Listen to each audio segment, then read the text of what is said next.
All right, everybody, Mike Kozak back, Sore Fitness blog. This is the third part of our linear speed training tips. Remember, number 1 was the angle of our body.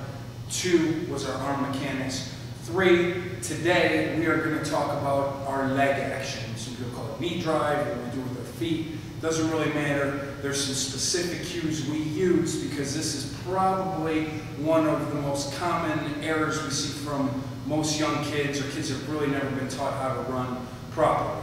So, in terms of our leg mechanics or our knee drive, what we see from a lot of kids is simply they only pick their feet up this high off the ground. Okay? So, some people say get your knees up, yes, but really it's get your feet up.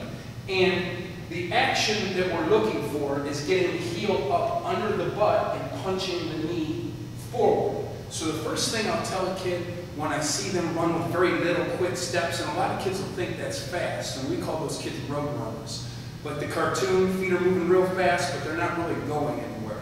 So what I'll tell a kid is pretend like there's a bar right underneath the kneecaps. We need to get our heel up under the butt, over the bar, and punching the ground, and strike the ground with the ball of the foot.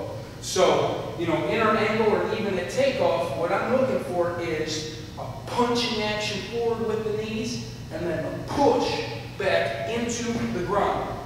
Push. Because really, gaining ground forward is all about how much force you put into the ground. And if you can pick your feet up higher and put them down at the proper angle and push your body forward by pushing against the ground, those are the kids that are going to be moving a little bit faster. Okay? So let's not forget that whether 1, angle, 2, arms, 3, our knee drive or our leg action, none of those mean anything if you're not strength training. Okay? Whether, and obviously, like I've said before, age appropriate.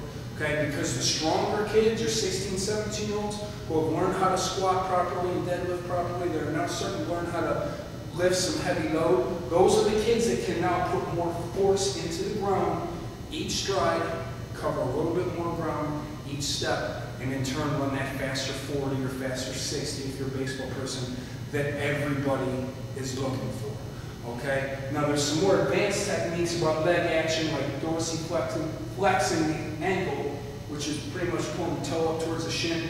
I would never really focus on that with like a 12, 13, 14-year-old beginner.